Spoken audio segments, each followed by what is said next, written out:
I've never achieved a single thing in my career or life comfortably. And those times when we stand alone, and those times when we go out on a limb, the times we walk away from what we know, our ideological bunkers and our beliefs, braving is the tool to help us manage the wilderness.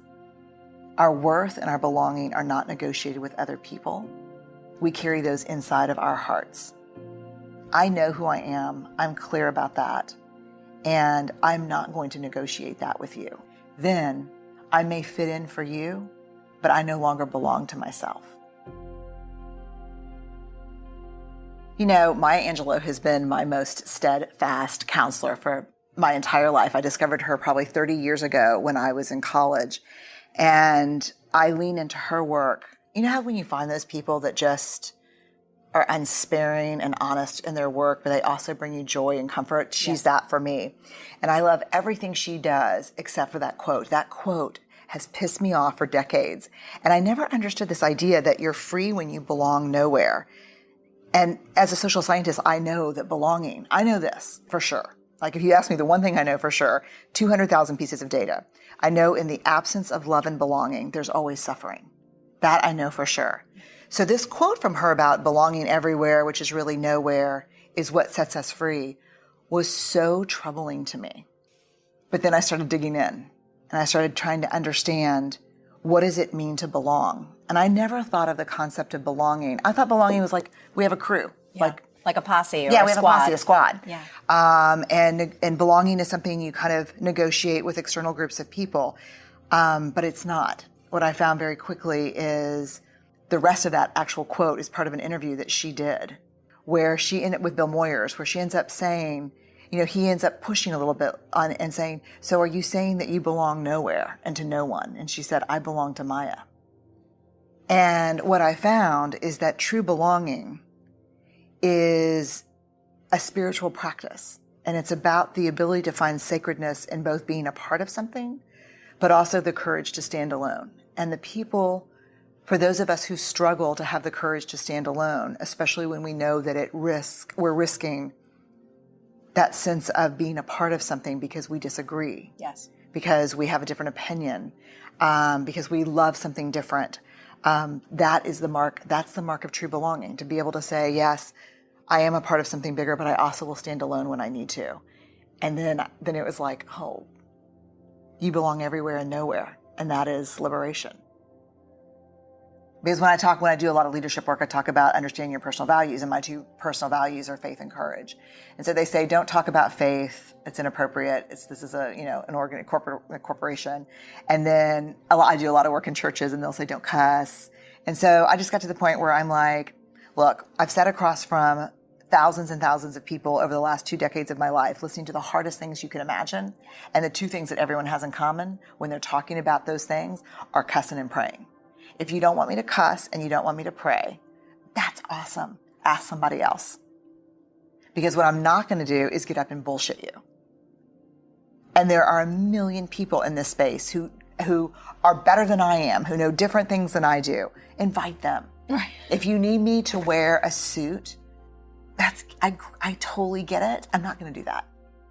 When I speak in public, I don't get up there to talk from my Brooks Brothers self to your Brooks Brothers self. I get up there, I'm going to talk about things that 90% of the people in the audience have never thought about, talked about, and are scared to listen to.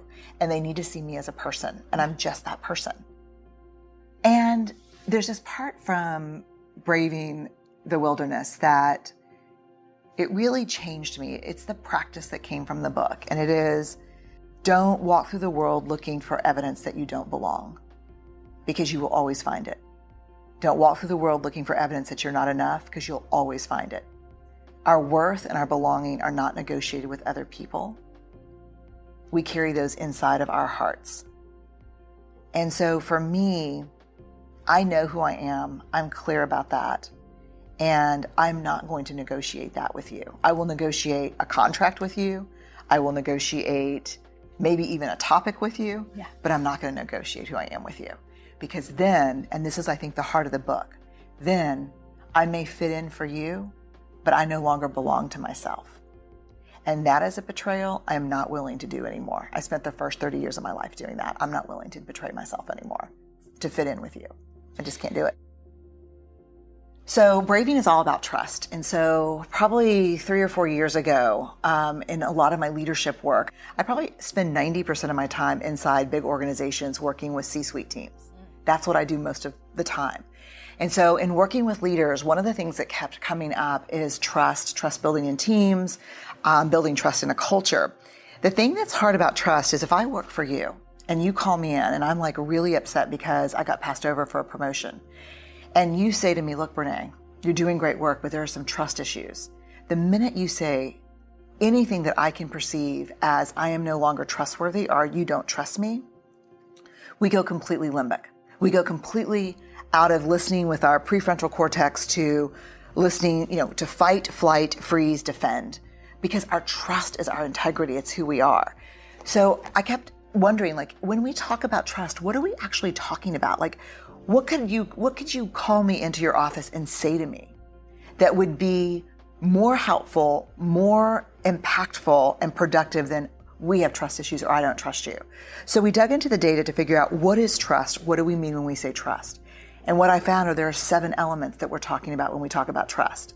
And these are observable and measurable. These are what we can talk about with each other. So braving is the acronym we use. B is boundaries. You set boundaries. When you don't know what they are, you ask. You're clear about what's okay and not okay, which is, as you know, so hard for people. Boundaries are really hard. Reliability is the R. You do what you say and you say what you do. The big hard thing about reliability is you're not hustling for worthiness, so you're not completely overcommitting and not delivering. That's the reliability issue. A is accountability. You don't back channel and blame. You hold people accountable in a straightforward way. V, which I think is really interesting, is the vault. What people don't understand about the vault that's really interesting to me too is that you call me in and I'm saying, I don't understand why I got the position. You say, look, we've got some trust issues that we need to work through specifically. I want to talk about confidentiality in the vault.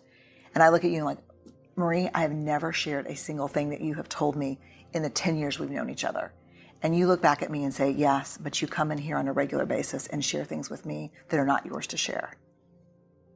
It's the other side of confidentiality. It is not only do you not talk out of school between us, you don't come in here and say, hey, look, I know what's going on with John, blah, blah, or this is what's happening with, So I do that to get connection with you. I do that as a bid for connection. Let me tell you what's going on that you don't know about. Yeah. But when I walk out of the office, you trust me less because I'm using stories that are not mine as currency.